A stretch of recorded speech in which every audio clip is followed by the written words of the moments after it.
Welcome back to the channel, good friends. I'm Brian from Apex Auction Car Reconditioning. Today I picked up a couple vehicles from the red line in the auction. And you're going to ask yourself, what's the red line? The red line is at the end of the auction and cars go through that have issues. They may not run, they might run. They may have been towed into there, they may have been driven there. They probably have every light on the dash that would be possible, lit up like a Christmas tree. And it's your choice to pick them up. Hardly ever does one go over $1,000. Let's take this for instance. This is a 2010 Honda Pilot, 650 bucks. It has some issues, it has some lights on the dash. It runs great, I'm gonna show you, it runs great, but it has almost 500,000 miles on it. So I didn't hesitate to pick it up. I've had a few Honda Pilots already. They sell well in my area no matter what the mileage is. 500,000 miles may be a little bit on the high side, but I'll be able to get rid of it quickly one way or another. And I won't lose too much money on these. When they're hundreds of dollars, I use them as guinea pigs for product reviews. I make my money back that way, so even if I break even, it's hardly rare that I would lose money on something like this, but it gives me a chance to either help somebody out locally that needs a vehicle or donate them to Cars for Kids, which I like to do. It's tax deductible. Or if worse comes to worse, I don't feel like fixing what I find on them, I just run them right back through the auction. You normally break even or lose a little bit, but when I make money on the videos that we shoot for these, using them as guinea pigs, it's not a problem. So this one here, let's walk around and see what we find. The fun part of these is figuring out what's wrong with them. They're always going to have paint issues, which this does, so they make great test canvases for different types of products, and there are always new products coming out, so they're great for that. But figuring them out mechanically, as I am green to a lot of the mechanical issues on vehicles. There are some vehicles I'm very familiar with, like as of now, the differential and the transfer case on a Porsche Cayenne. I've had 3 of them. I know them like the back of my hand. I've rebuilt 2. One of them I've had to rebuild twice because I am green mechanically, but the second time, I mean, it's still on the road. The second time turned out fine. And I enjoy mechanical work, some of it, and I enjoy painting as much as I do detailing, and I love to learn. So this is a learning process. Let's take a closer look. So just a quick walk around first. This is a 2010. This is a base model. It's one of the larger ones. It has a ton of room, and it has this root beer color. I'm not sure what the color code is. I'm going to have to look at it. But you can see there are paint chips we can practice on. There are scratches all the way up and down that we could test products on.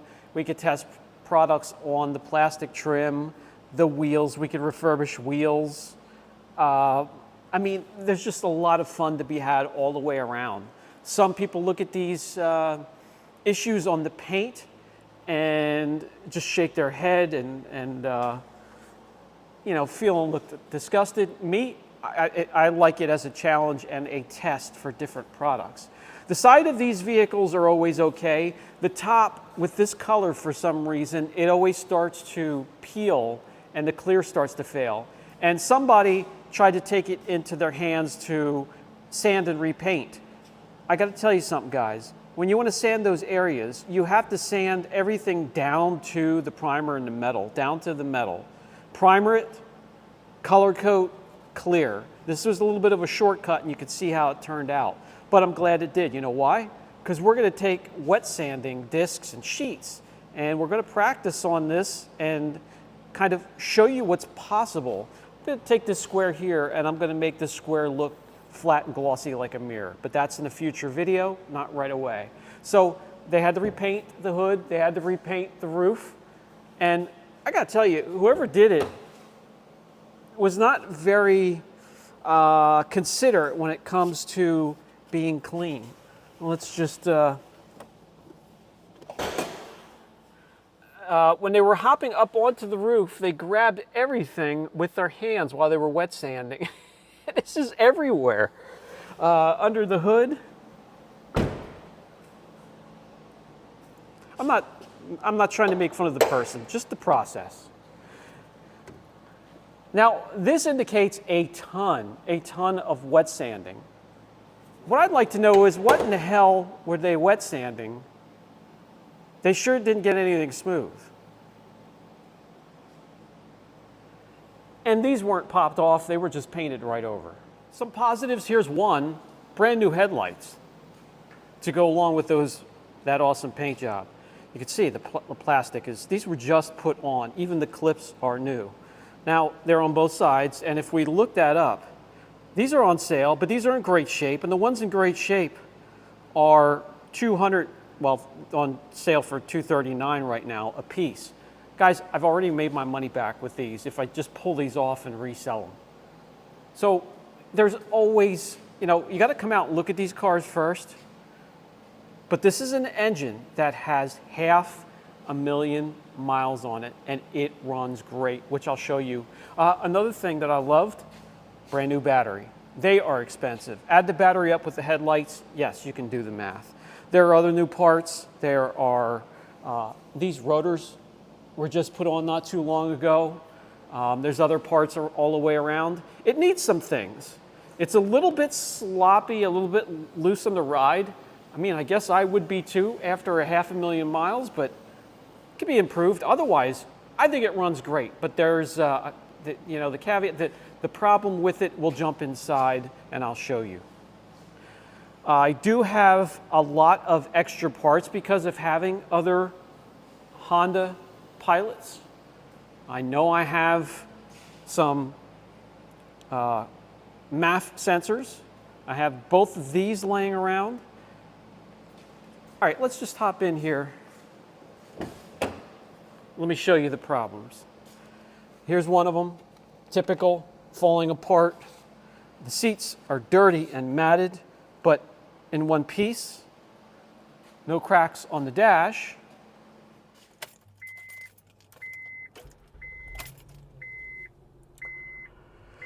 As you can see, 360,000+ miles. Now, there's another issue. You hear this? That is the actuator grinding the gears, trying to find its way back and forth here. The air conditioning, though, is ice cold. Let me turn that off so it's not too much sounds. There you can hear the actuator. That eventually stops. Whatever. Let it run for a couple minutes before you take off. It has the lock button. It has some other stuff that I don't even know yet. It doesn't have the seat warmer and the steering wheel warmer like the last one I had that was on a couple videos. But it's got everything you need, every basic necessity. This is the problem right here. We're going to hook up the code reader and the OBD2, find out what this is. Another thing that goes on and off on its own, this button is very touchy. I just laying my finger on here and this goes, so that goes on and off by itself. I watched the fuel gauge. Before we take it for a ride, we're going to hook it up to the code reader first, but we're going to take it for a ride as well. I filled it up with gas, I let it run a bit, and the temperature never went below halfway, so it stayed cool. That's excellent. It was delivered here. I will never drive anything off of the red line home to the shop. Stereo. Works excellent, and it even has a sub speaker in the back, and it sounds incredible. Now, this was locked when I got it, which means the battery was completely dead for a long period of time. Let me show you where the code is if you ever have to find it. You see the slip of sticker right in here? It's got two codes on it. That is where I think your color code, but definitely your radio code are on there. You punch in the code here, comes unlocked, and sounds wonderful. Everything works. Every single thing works. Let's grab that. It does need an oil change. It's down to 15%, and I don't see anything up here, meaning if they were changing the oil, they were not keeping track of it. And you want to change oil every 3,000 to 5,000 miles, and I don't give a shit if it says every 10,000 miles, every 15,000 miles, every 8,000 miles. Do it every 3,000 to 5,000 miles. Flush your transmission fluid, your brake fluid, your front diff, your rear diff. Flush it often. That maintenance, that time and that little bit of money you put into maintenance is going to, it's going to take care of you in the long run, guys. So this is running. Smooth as could be. Listen to that. Hardly any noise. This thing is so quiet. After so many miles, the belt is in great condition. That's new. I've been looking for other things that may have been replaced lately. But this sounds, it just ticks along. No miss whatsoever, no smoke, no steam. All right, we got this. Listen, you can hear I just turned the key back on. You can hear the actuator just clicking away there as those plastic gears grind away. All right, I got my Zurich ZR15S. The actuator stopped again. It stops after about 20 seconds or so. The OBD2 at knees is over here. And what's neat about this is when I turn it on, this gives me a little bit of a light so I can see up in there. And I'll be darned, right there it is. Okay, we have it plugged in. Let's see what we come up with here.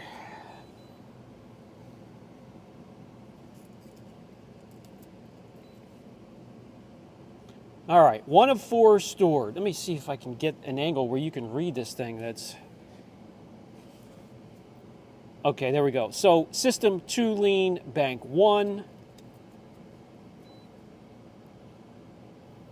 Severity, bank 2. And then catalytic converter efficiency. It has 2 of those. So, guys, this is what this points to. Both fans go with the key on, and they are quiet. I don't know how old they are. But, all right, with the codes thrown, could be a catalytic converter. Those are expensive. More than likely, it's the oxygen sensor down near there on the downpipe. And also, I have these. I'm going to replace both of these sensors, the mass sensor, and then I'll do the oxygen sensor down below. We'll run that code, and maybe a 60% chance it goes away. If not, then we'll just keep on digging. We have plenty of room to work with here. This has the 3rd row seating.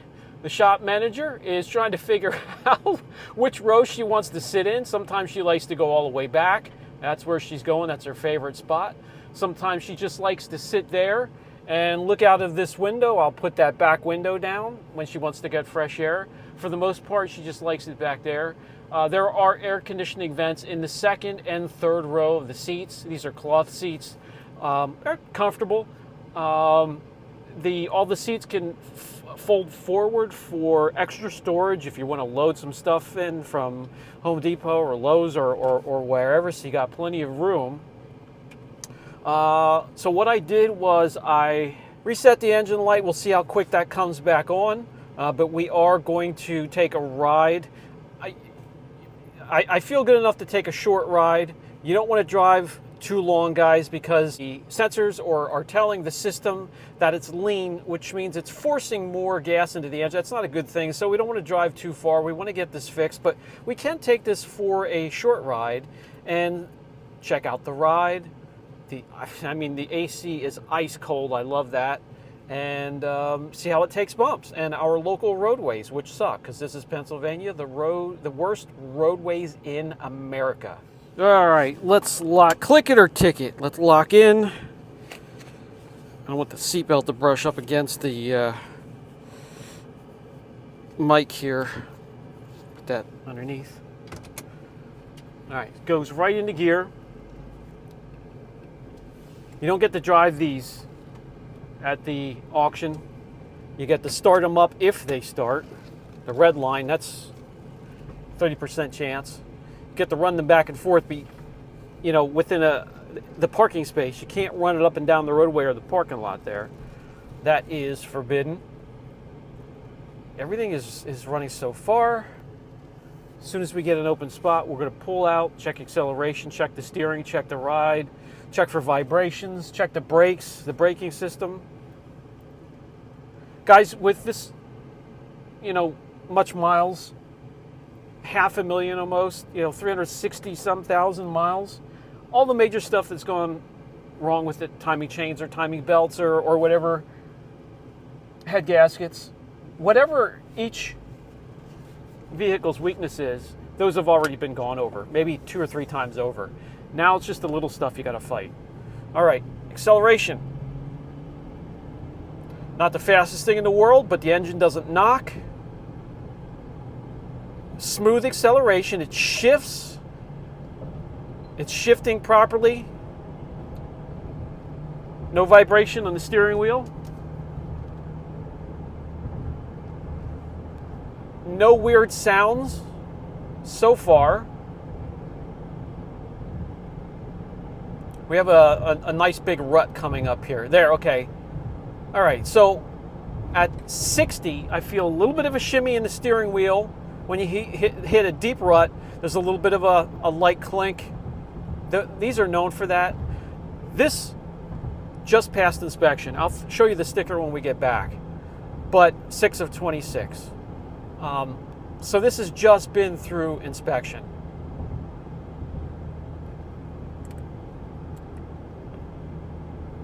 Smooth so far. Comfortable for sure. These are comfortable. A hell of a lot more comfortable than the H2 Hummer I had. Jeep, and more comfortable than any Jeep. All right, coming to a stop.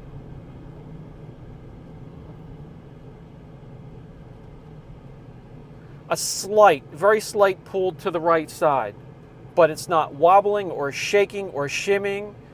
The pedal feels good. It's not spongy. Pedal feels fine.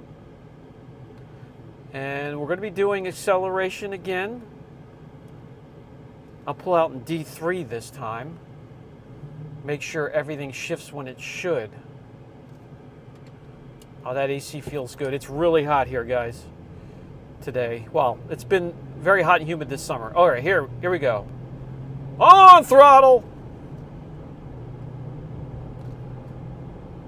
No issues. So really, the only thing I see so far is what the engine control is telling me, and that is the sensors are giving an indication that it's running too lean, and I need to correct that by first replacing the sensors. That's where we start.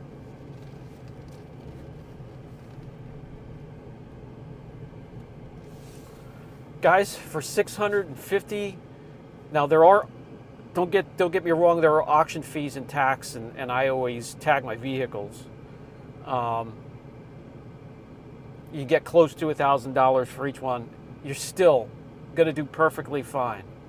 If you're looking for a vehicle, try to visit your local public or whatever auction, auto auction you can get into.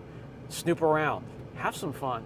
Shop manager hasn't been in here long, already getting accustomed to which windows to look out of.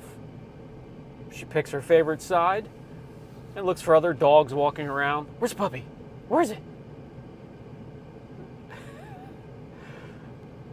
What a great companion, guys. If you have the chance and you can rescue a dog, make it part of your family. Don't get one to only return it to the kennel just a few weeks later. Make them part of your family, and it'll make your family complete. It really will. All right, guys, I'm going to wrap this video up and start making a video on another car. I picked a few up. Wait till you see the next jalopy. Apex Hoopties for sure. These are so much fun. I'm having a ball with these. Yeah, you could pick up a newer car, brand new car. Boring. What's wrong with them? The paint's always in a little bit better shape. Mechanically, sometimes they're better, sometimes. These things here, it's fun just to find out what's wrong with them. It's fun to fix them if it's nothing really crazy major. And fun to flip them around and find them a new home. There's a lot of people in this area in need of a vehicle. Cars for Kids is a great way to get rid of your vehicle and helps people out. You can run them right back through the auction, or you can flip them for a profit. This has been Brian from Apex Auction Car Reconditioning.